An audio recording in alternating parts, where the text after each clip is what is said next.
네, 안녕하십니까. 네, 오늘은 민사집행 교재 58쪽입니다.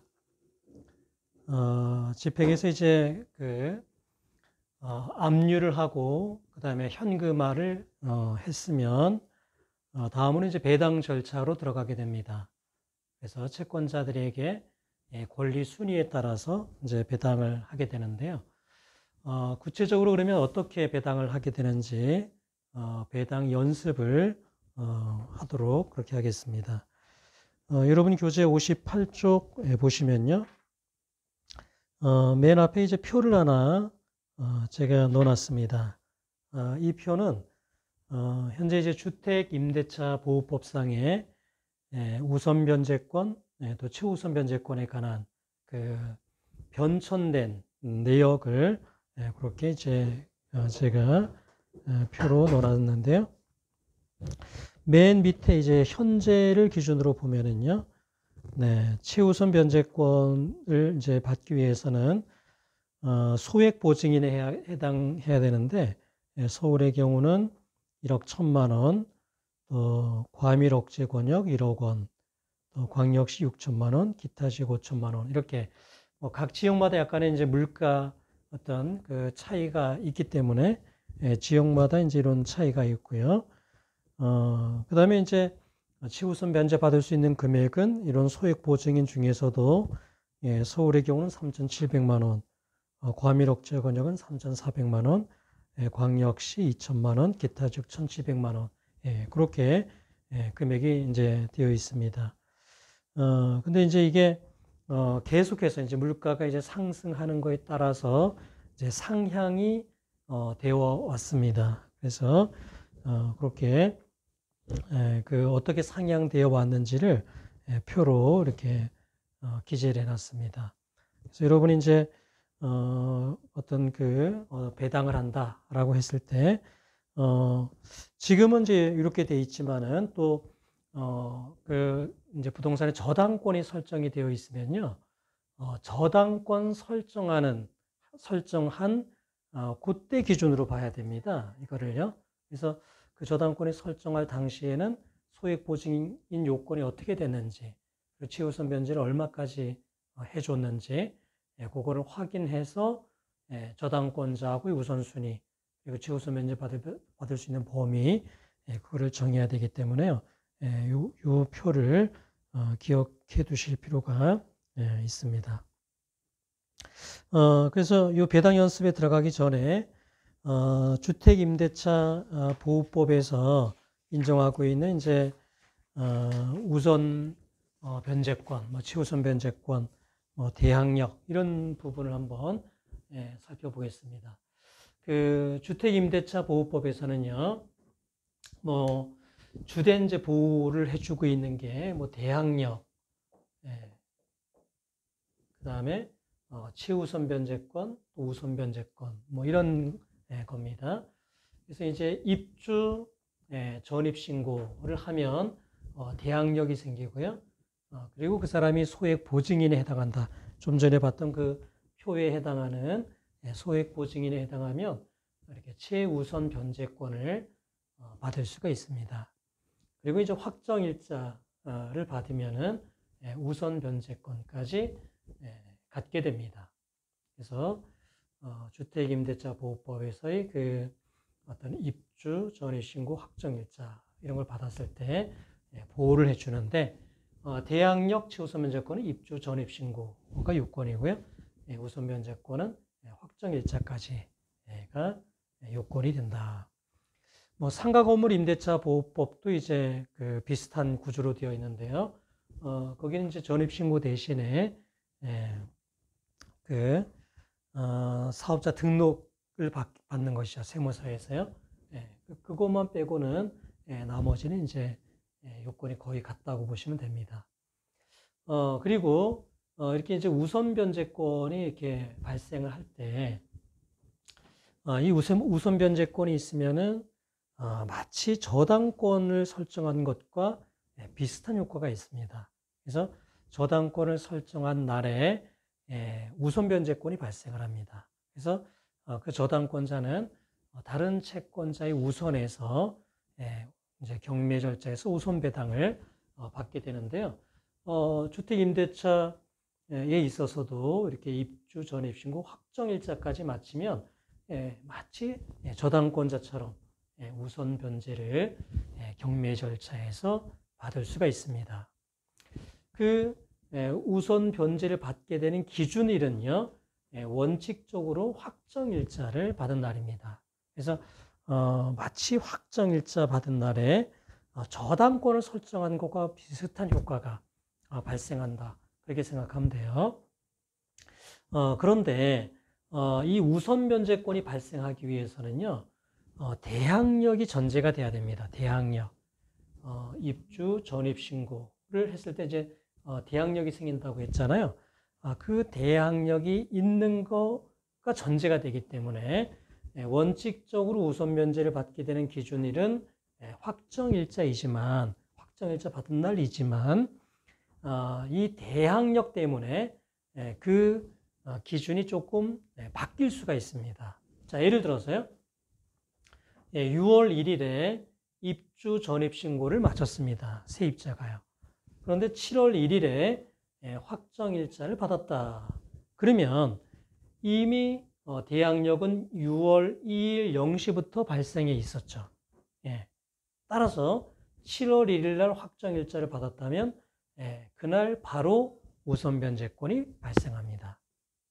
네. 그래서 이렇게 확정일자 받은 날이 기준입니다. 원칙이 그래요. 그래서 이날 마치 저당권을 설정한 것과 같은 그런 효과가 있게 되는 겁니다. 자, 그런데 입주 전입 신고를 6월 1일에 했고요. 그다음에 확정일자를 6월 1일에 받았다. 자, 그러면 확정일자를 받은 날 바로 우선 변제권이 발생하지 않습니다. 이 경우에는요. 왜? 대항력이 6월 2일 0시에 생겼으니까요.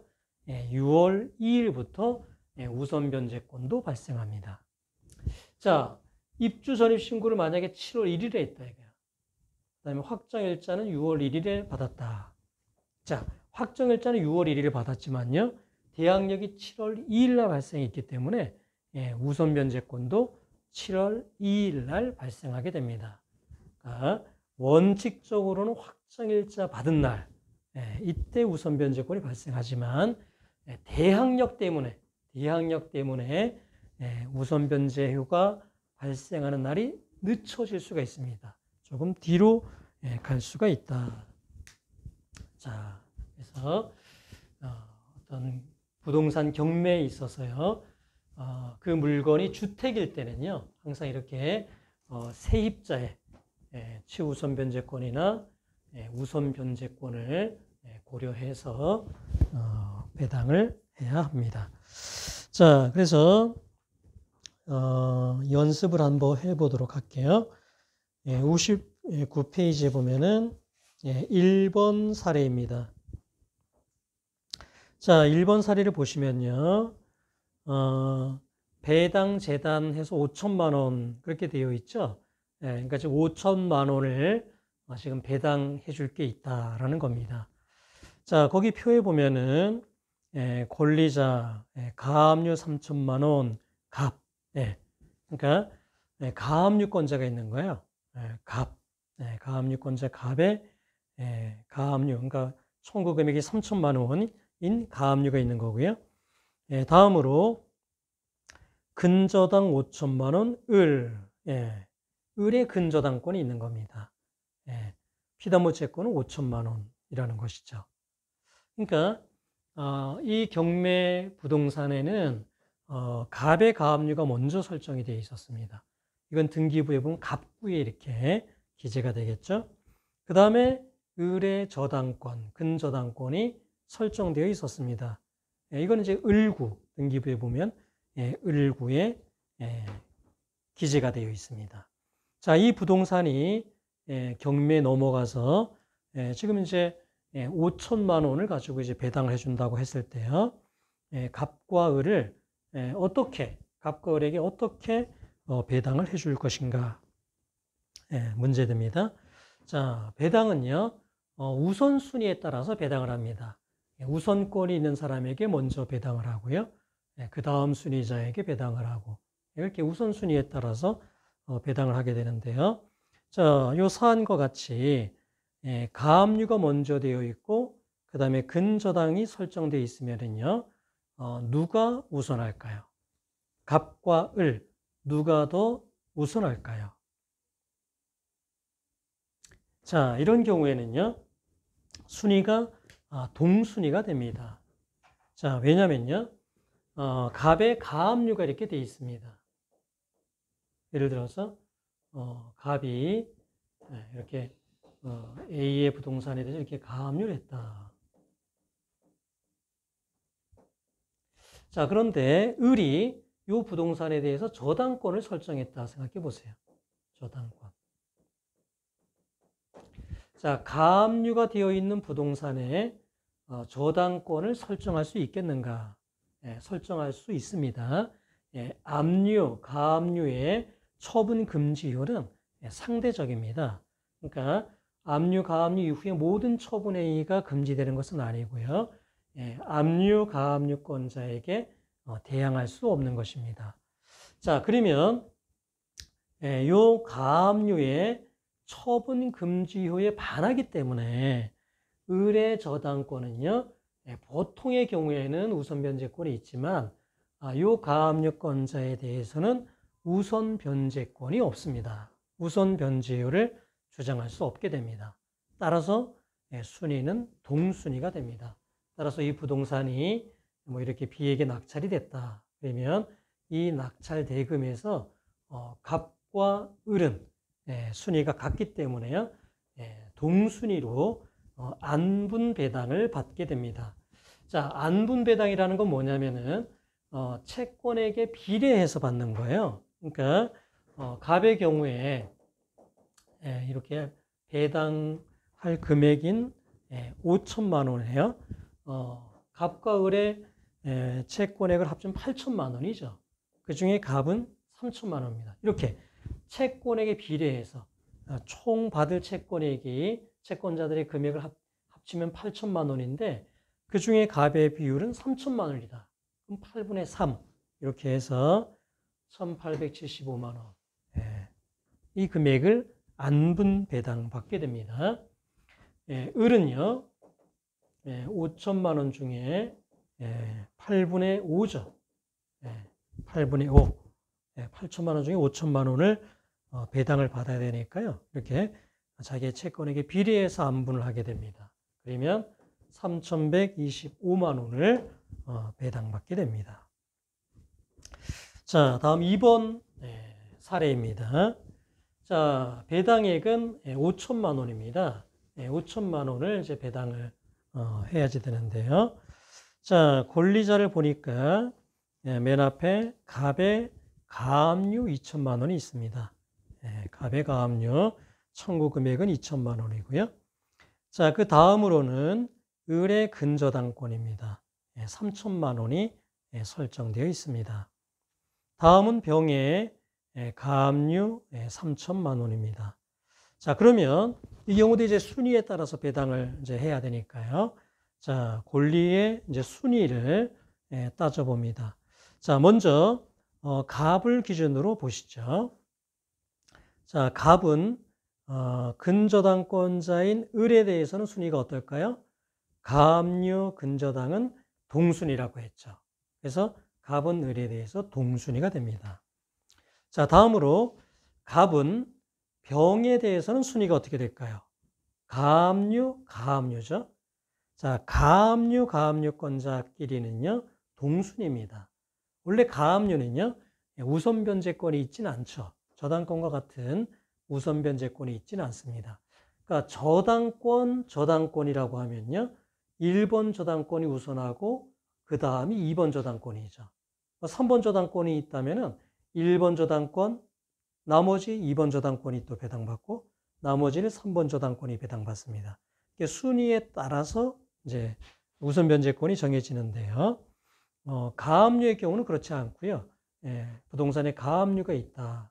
그러면 이 가압류권자들끼리는 동순위로 배당을 받게 됩니다.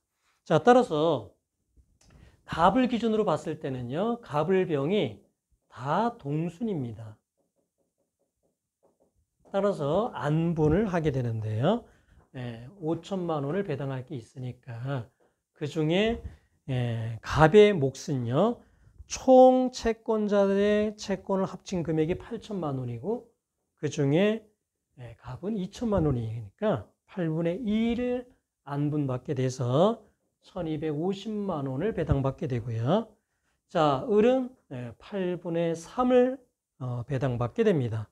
그래서 1875만 원을 배당받게 되고 병도 8분의 3을 배당받아서 1875만 원을 배당받게 됩니다. 자, 일단 이렇게 갑을 기준으로 이렇게 안분을 했습니다. 순위가 다 동순이었기 때문에 안분을 했어요. 자, 다음은 이제 갑을 이렇게 빼고, 갑을 기준으로 봤으니까 갑은 빼고, 그 다음에 을과 병을 기준으로 보면은요, 을은 병에 대해서 순위가 어떤가요? 근저당, 그 다음에 가압류죠. 자, 이런 경우에는 당연히 저당권자에게 우선 변제권이 있습니다. 이 저당권은요, 가압류의 처분금지에 반하지 않는 것이죠. 을의 저당권은 병의 가압류보다는 먼저 설정되어 있기 때문에요, 저당권이 우선하게 됩니다. 따라서 자, 이렇게 갑의 몫을 정한 다음에는요, 그 다음에 을을 기준으로 봐서 을이 병보다 우선하니까 병에게서 이렇게 흡수를 해옵니다. 그러니까 을에게 부족한 3천만 원 받아야 되는데 안분받은 게 1875만 원밖에 안 되니까요. 1125만 원을 병에게서 흡수를 해옵니다. 그래서 을은 3천만 원을 다 채우고요. 병은 750만 원이 남게 됩니다.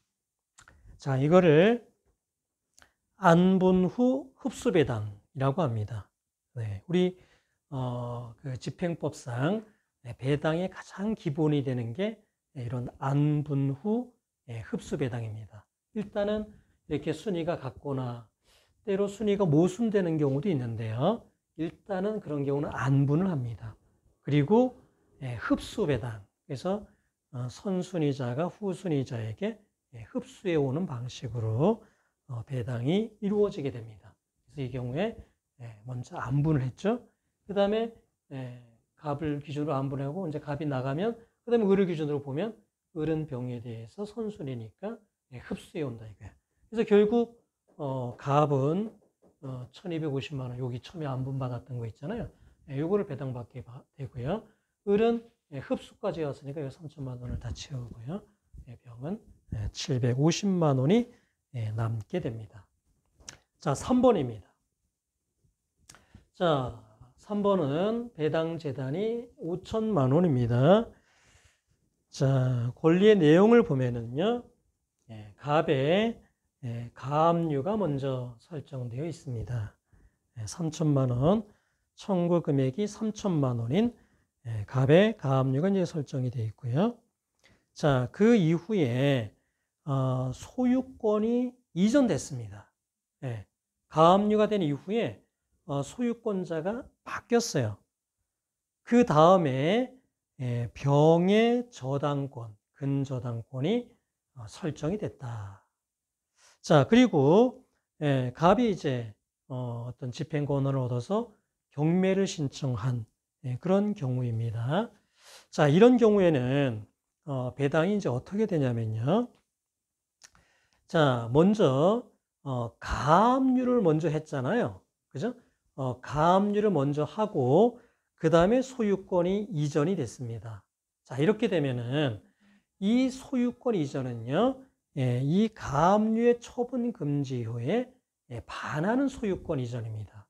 따라서 갑은요, 원래 소유자의 소유인 걸 전제로 경매를 신청하는 겁니다. 압류가 돼 있으니까요. 가압류가 돼 있어서 현상 동결이 됐잖아요. 처분 금지효가 발생했잖아요. 따라서 바뀌기 전 소유자, 가압류할 당시의 소유자의 소유인 걸 전제로 경매를 신청할 수 있습니다. 따라서 이 경매에서 먼저 갑이 만족을 얻기 전까지는 병, 소유자가 바뀐 이후에 저당권을 설정한 병은 우선 변제를 받을 수 없습니다. 자, 그러니까 지금 경매는요, 소유자가 바뀌기 전 그 사람의 소유인 걸 전제로 경매가 이루어지는 거거든요. 따라서 이 경우에는 갑이 먼저 3천만 원을 다 배당받습니다. 그리고 남는 2천만 원을 병이 배당받게 됩니다. 그러니까 이게 가압류 이후에 소유권이 이전이 됐다. 이렇게 되면 마치 가압류권자에게 마치 우선 변제효가 있는 것처럼 이렇게 배당이 되는 효과가 있는데요. 가압류에 우선 변제효가 있어서는 아니고 가압류의 처분 금지 효력 때문에 이렇게 됩니다. 그래서 가압류 결정 당시의 청구 금액의 한도 내에서는요, 이 가압류권자가 먼저 배당을 받고 그 다음에 소유자가 바뀐 이후에 저당권을 설정한 병이 배당을 받게 됩니다. 이 경우에 경매를 갑이 아니라 병이 신청했다 하더라도 결과는 똑같아야 되겠죠. 그래서 이 경우에도 갑이 먼저 배당을 받고요. 나머지를 병이 배당받게 됩니다. 그래서 배당의 액수는 갑이 3천만 원, 그 다음에 병이 2천만 원 그렇게 됩니다. 자, 다음은 4번입니다. 자, 배당 재단이 6천만 원입니다. 자, 권리자를 보면은 갑의 근저당권이 있고요. 3천만 원입니다.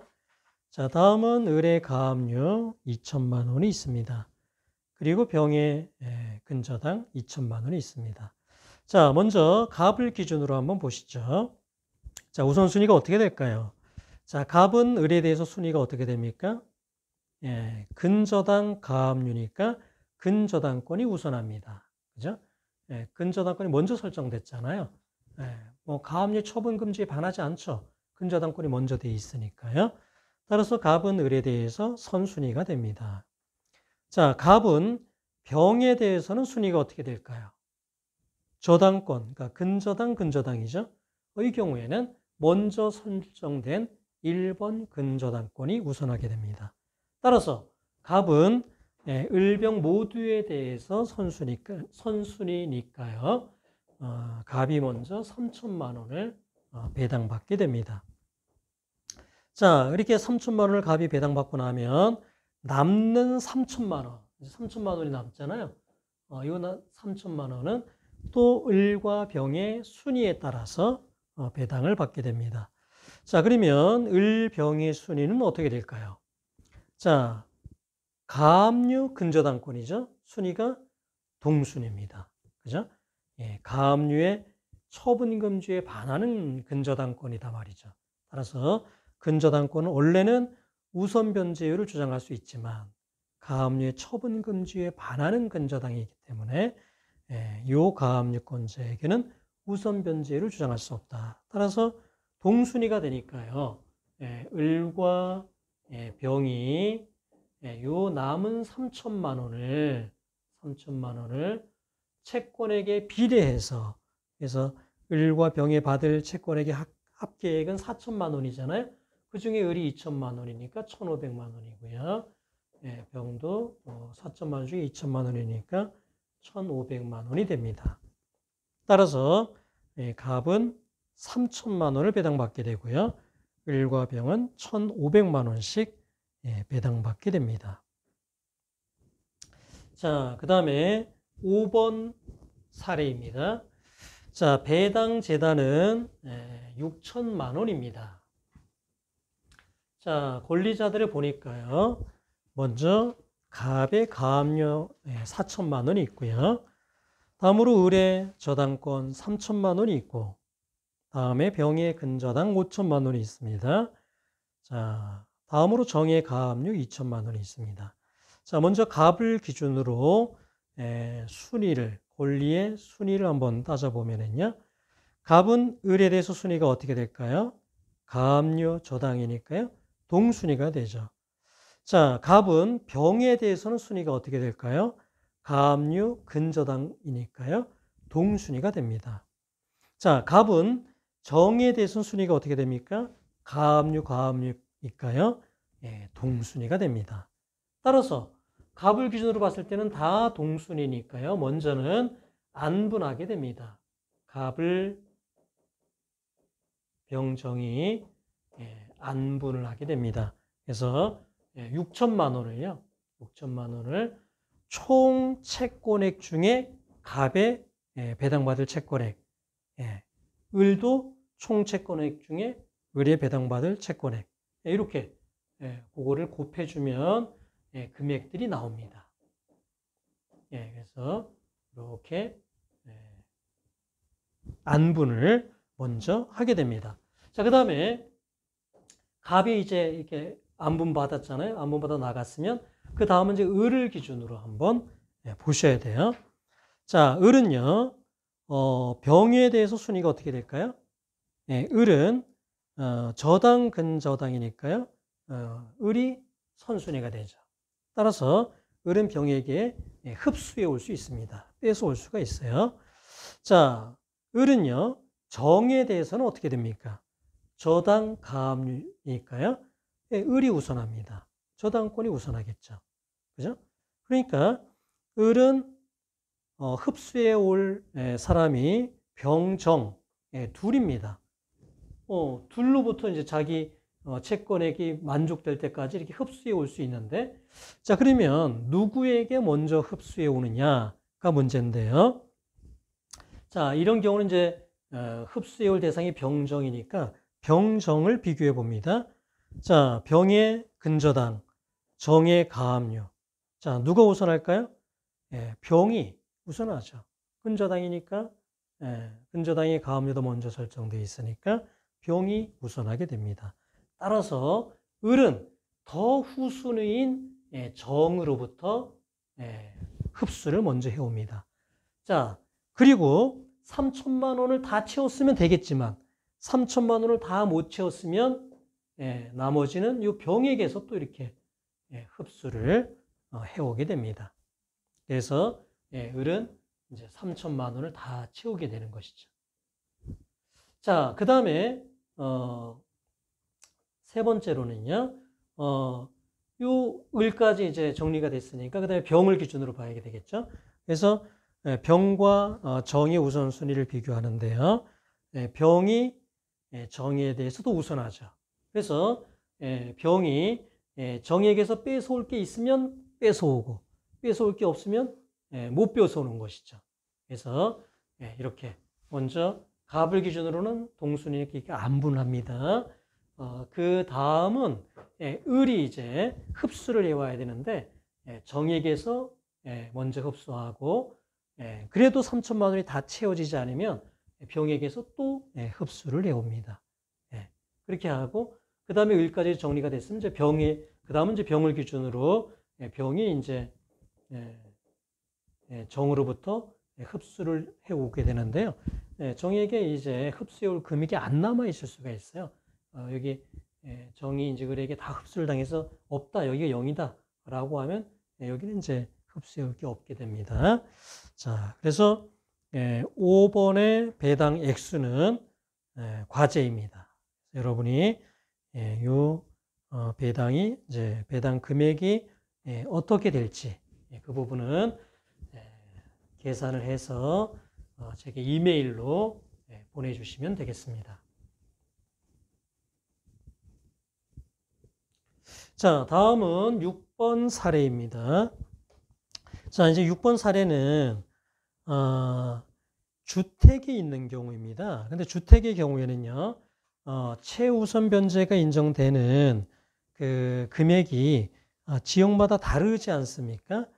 그래서 이제 어느 지역 주택인지가 이제 나와 있어요. 그래서 이거는 이제 청주 소재 주택입니다. 그러니까 여러분 그 58페이지, 59페이지 보면은 그 표가 있잖아요. 그래서 최우선 변제를 받을 수 있는 그 표를 보면 청주 같은 경우에는 현재 기타 지역에 해당해서요. 보증금이 5천만 원 이하이면 소액 보증인에 해당하고요. 1,700만 원까지 최우선 변제를 받을 수가 있게 되어 있습니다. 자, 그러면 한번 요 사례를 한번 풀어보면은요. 청주 소재주택이고 배당 재단은 이제 6천만 원입니다.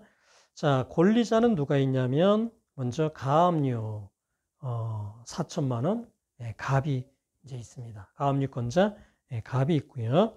자, 그 다음에 을의 임차권이 있습니다. 자, 그런데 보증금이 8천만 원입니다. 자, 그러면 주택의 경우에는요, 항상 이 세입자가 최우선 변제를 받을 수 있는지, 그거를 이제 먼저 봐야지 되는데요. 자, 지금 청주 소재주택인데 보증금이 8천만 원이니까 최우선 변제권 해당하지 않죠. 소액보증인이 아니죠. 그래서 최우선 변제권은 없는 겁니다. 자, 그러면 그 다음에 이제 권리 순위에 따라서 이제 배당을 받게 되는데요. 갑과 을의 순위는 어떻게 될까요?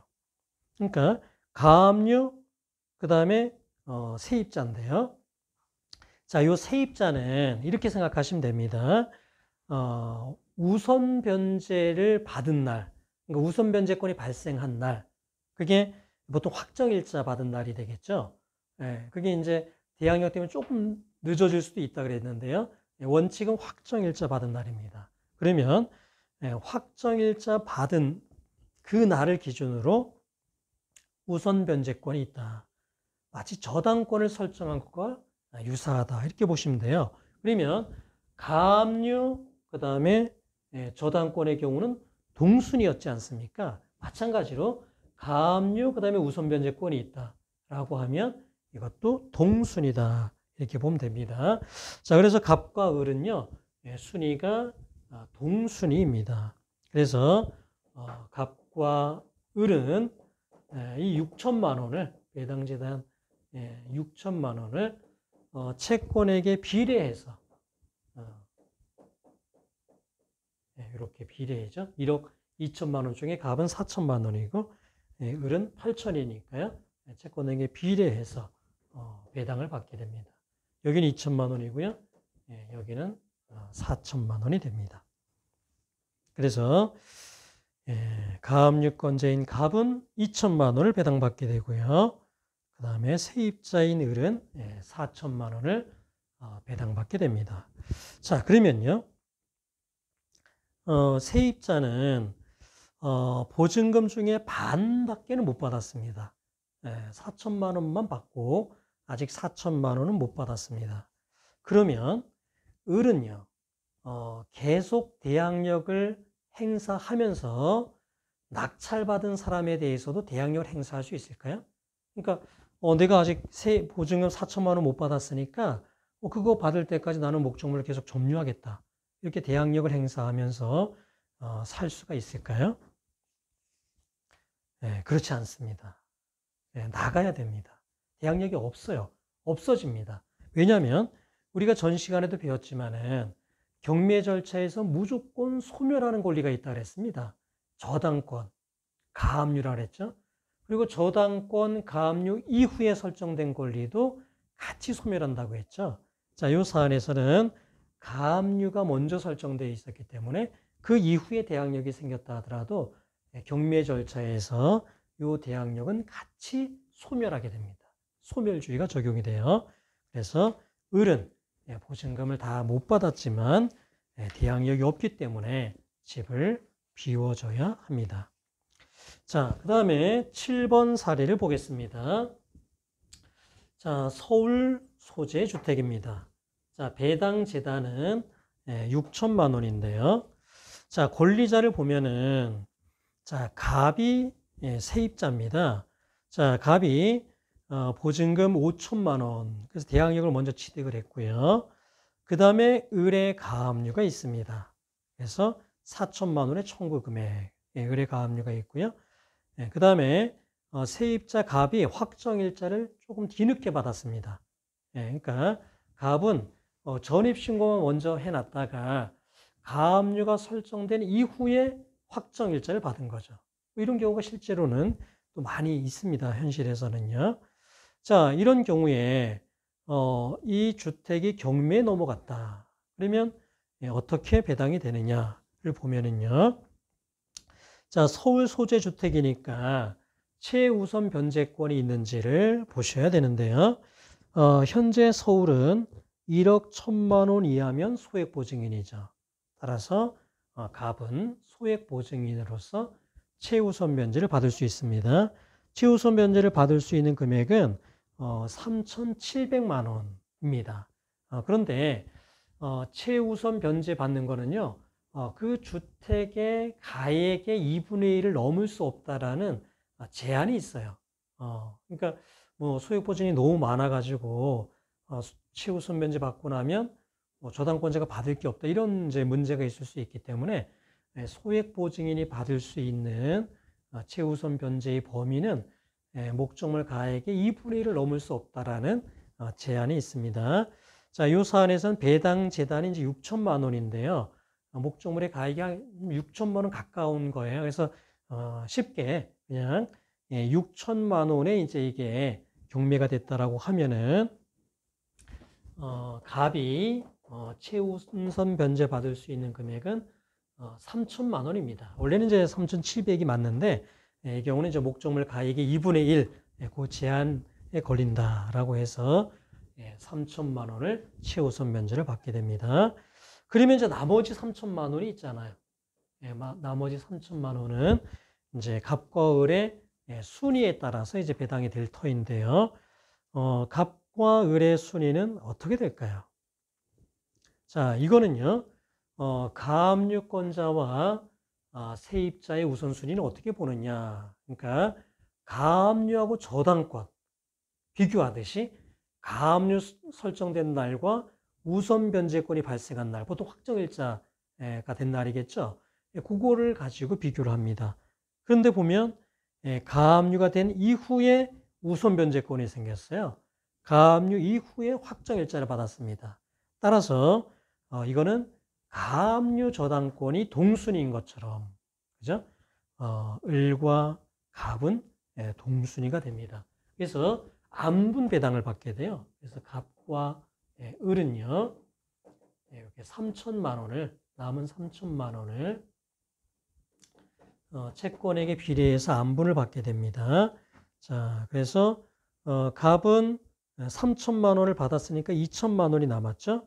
을은 4천만 원이 남았죠. 그러니까 6분의 여기는 2가 됩니다. 그래서 여기는 1천만 원이 되고요. 여기는 6분의 4가 돼서 여기는 2천만 원이 됩니다. 이렇게 이제 안분을 하게 됩니다. 자, 따라서 결국 갑은 최우선 변제 받은 3천만 원에다가 안분 배당 받은 1천만 원을 합친 4천만 원을 배당받게 되고요. 을은 이 2천만 원을 배당받게 됩니다. 자, 그러면 세입자인 갑은요. 4천만 원만 배당을 받았다. 아직 1천만 원을 배당을 못 받았습니다.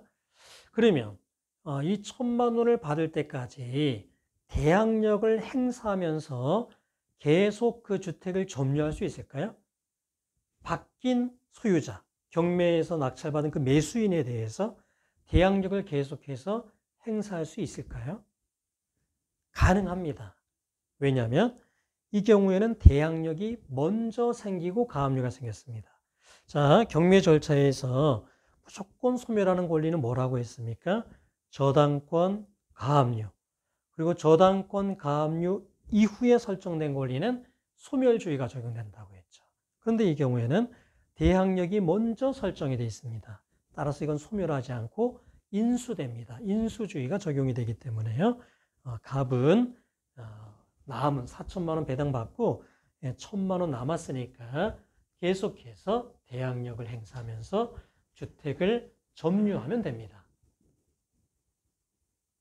결국 새로운 소유자, 그 목적물을 경매에서 매수한 그 매수인이 1천만 원을 변제해야 임차인을 내보낼 수가 있을 테니까요.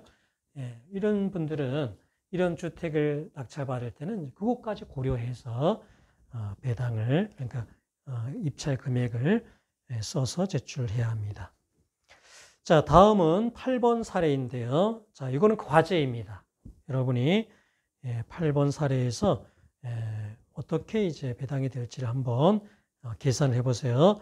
자, 여기서 주의할 거는 여러분 제가 임차권 8천만 원, 이렇게 해놨는데요. 이 을은 확정일자뿐만 아니라 대항력까지 다 가지고 있습니다. 그러니까 우선 변제권을 다 가지고 있는 세입자입니다. 그걸 전제로 푸시면 됩니다. 그래서 제일 먼저 갑의 가압류가 있었고요. 그 다음에 세입자인 을의 임차권이 있고, 그 다음에 병의 가압류가 있다. 그러면 어떻게 배당이 되겠는가? 그래서 일단은 주택이니까요. 최우선 면제권이 있는지를 판단하고요. 최우선 면제권이 있으면 그거부터 제일 먼저 배당을 합니다. 그게 없다면 순위에 따라서 배당을 하게 될 텐데요. 먼저 갑을 기준으로 갑을 병의 순위가 어떻게 되느냐. 뭐 만약에 동순이면 일단 안분을 하겠죠. 그 다음에 을을 기준으로 을이 병에 대해서 순위가 어떻게 되느냐. 을이 선순위면 흡수를 해오게 되겠죠. 그런 방법으로 계산을 해서 과제를 제출해 주시기 바랍니다. 자, 그 다음에 9번입니다. 자, 청주 소재 주택입니다. 자, 보시면은 청주 소재 주택인데요. 갑의 임차권이 6천만 원이고 을의 저당권이 3천만 원이고 병의 임차권이 6천만 원입니다. 자, 그런데 자, 갑의 전입신고 확정일이 6월 4일이고요. 을의 저당권이 그 다음 날인 6월 5일입니다. 자, 이렇게 6월 4일에 세입자가 전입신고 확정일자를 했어요. 그리고 6월 5일에 그게 근저당권이 설정이 됐습니다. 이런 경우에 누가 우선하겠냐 이거야. 그리고 참 여기서는 이제 청주기 때문에 최우선 면제권 없습니다. 최우선 면제권 없는 게 이제 전제가 됐고요. 그 다음에 이제 우선순위를 비교하는데 특히 갑과 을의 우선순위가 문제가 되잖아요. 이런 경우에 갑의 우선 변제권은 언제 생길까요? 며칠째로 생길까요?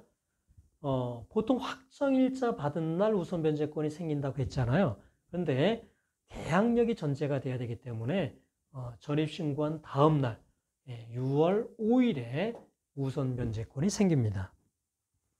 자, 을의 저당권 우선 변제권 6월 5일에 생겼죠. 그러면 누가 우선하느냐? 갑이 우선합니다. 왜냐하면 갑의 우선 변제권은 6월 5일 0시 전입신고한 그 다음날 0시에 발생했잖아요. 을의 저당권은 뭐 등기하고 이제 생겼을 테니까요. 갑이 더 우선합니다. 따라서 갑에게 6천만 원이 배당이 되고 그 다음에 이제 을에게 1,000만 원이 배당이 됩니다. 그러니까 갑이 제일 우선하고요. 그 다음이 을이 우선하죠. 그래서 순서대로 6천만 원, 1,000만 원 그렇게 배당이 됩니다. 자, 그 다음에 10번 사례는요. 자, 이것도 청주 소재 주택입니다. 자, 세입자인 갑병에게는 최우선 변제권은 없네요. 보증금이 6천만 원이니까요. 자, 그래서 이제 우선 순위가 문제가 되는데, 자, 특히 갑이 1월 6일 날 전입신고 이제 확정일자를 받았고, 을의 이제 저당권도 이제 1월 6일 날 설정이 됐습니다. 자, 그래서 갑과 을의 우선순위가 문제가 됩니다. 누가 더 우선할 것이냐. 자, 누가 더 우선할까요? 갑의 우선 변제권은 언제 생겼습니까? 이 전입신고 때문에 1월 7일 날 생겼죠. 을의 저당권이 1월 6일 날 우선 변제권이 생겼습니다. 따라서 을이 1순위입니다. 그 다음이 갑이고요. 그 다음이 병입니다. 따라서 을에게 3천만 원이 먼저 배당이 되고 남는 4천만 원은 갑에게 배당이 된다. 자, 11번입니다. 자, 11번은 자, 서울 소재 주택인데요. 서울 소재 주택이다. 자, 그런데 이게 저당권이 설정될 당시는 2008년입니다. 2008년 4월이거든요. 자, 그러면 요 저당권자에 대한 우선 변제권은요, 그때 기준으로 봐야 돼요. 2008년 4월 기준으로 봐야 됩니다. 2008년 4월 기준으로 봤을 때는 서울의 경우에도 4천만 원 이하여야지 소액보증인에 해당합니다. 따라서 갑의 요 세입자 갑은요, 을에 대해서 최우선 변제권이 없습니다. 이렇게 저당권자에 대해서는 저당권 설정 시를 기준으로 소액보증인에 해당하는지 최우선 변제권이 얼마가 되는지 그거를 판단해야 되는데요. 요 당시 기준으로는 갑은 을에 대해서 최우선 변제권이 없습니다.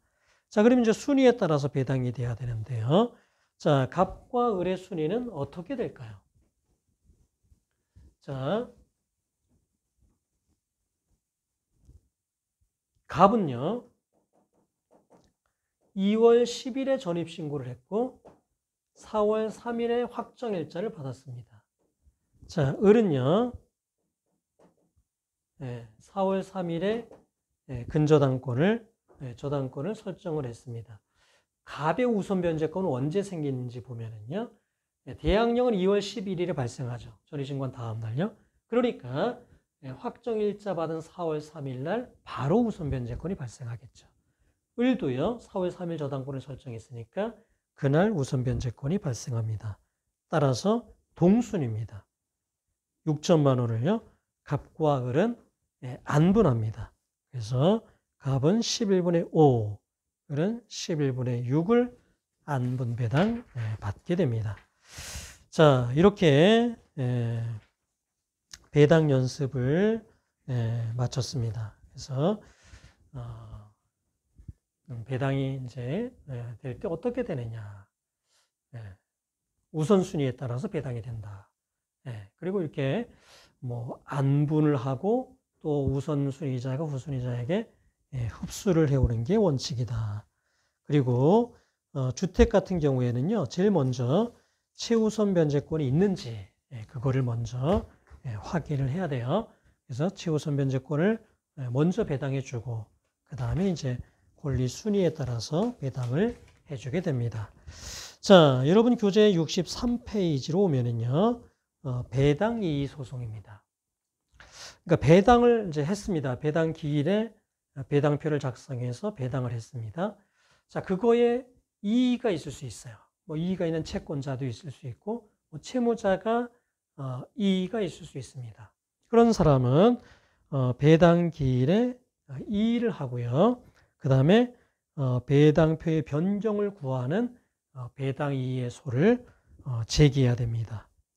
시간적으로 7일 이내에 되기 때문에 굉장히 촉박해요. 자, 이 배당 이의 소송 뭐 굉장히 많습니다.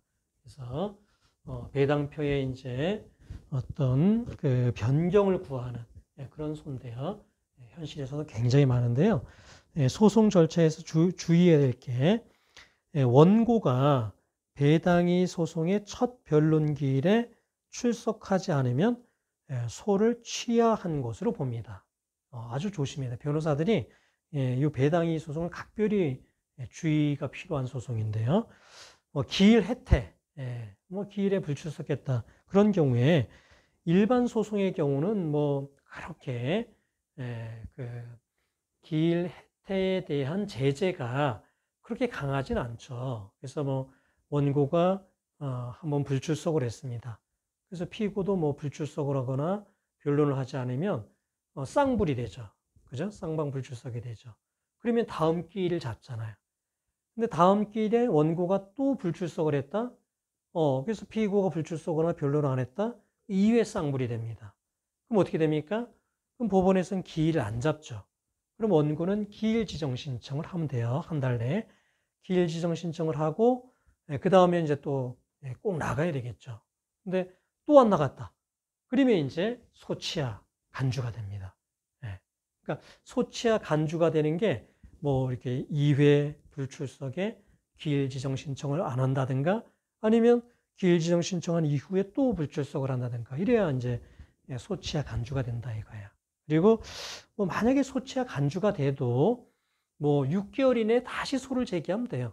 그죠? 소치가 되면 또 소 제기할 수 있잖아요. 그러니까 소멸시효 중단이 됐다가 소치가 되면 중단 효과가 없어진다 하더라도 6개월 이내에만 다시 소를 제기하면 처음 소 제기 시의 시효 중단의 효력이 또 유지가 되지 않습니까?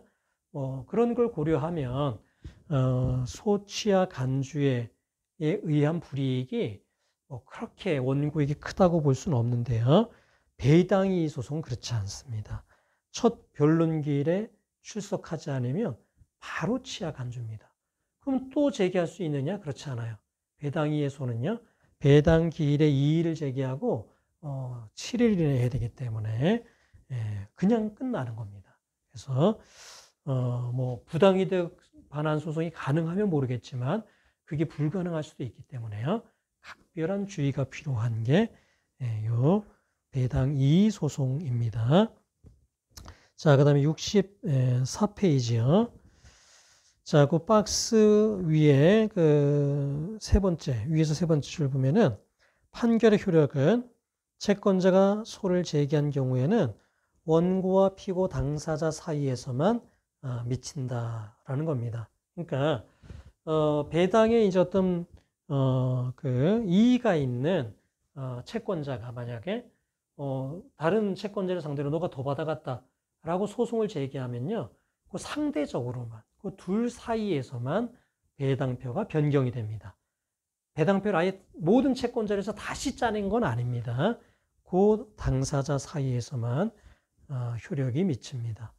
그러니까 예를 들어서 이런 거예요. A, B, C가 이제 순위가 1, 2, 3 순위입니다. 그래서 여기가 3천만 원을 배당을 받고 여기가 2천만 원을 배당을 받고 여기는 하나도 안 받고 이게 이제 원래 배당을 받아야 되는 건데, 자, 어떻게 실제 배당 현재 어떻게 됐냐면은 C가 마치 이제 자기가 우선 변제권이 있는 것처럼 주장을 한 겁니다. 그래가지고 여기가 우선순위로 3천만 원을 배당을 받았습니다. 그리고 여기가 2순위가 돼가지고 2천만 원을 받았어요. 그리고 여기는 3순위가 돼가지고 하나도 못 받았습니다. 그래서 이제 A가 C를 상대로 배당 이의 소송을 제기했습니다. 내가 배당받을 원래 3천만 원 받아야 되는데 너가 이렇게 순위가 선순위인 걸로 이렇게 해가지고 내가 1천만 원 못 받으니까 나에게 1천만 원 배당해달라.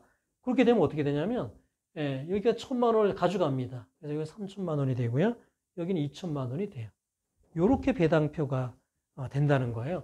여기는 소송을 제기 안 했잖아요. 여기 그대로 놔두고 A와 C, 원고, 피고 사이에서만 변경이 되는 거다 말이죠. 이런 소송에 있어서 배당표를 아예 다시 짜가지고 이렇게 요 배당표대 원래대로 돼야 되는 이렇게 하진 않는다는 겁니다. A와 C 요 사이에서만 배당표가 변경이 된다라는 것입니다. 자, 그래서 이번 시간은 여기까지 하도록 하겠습니다.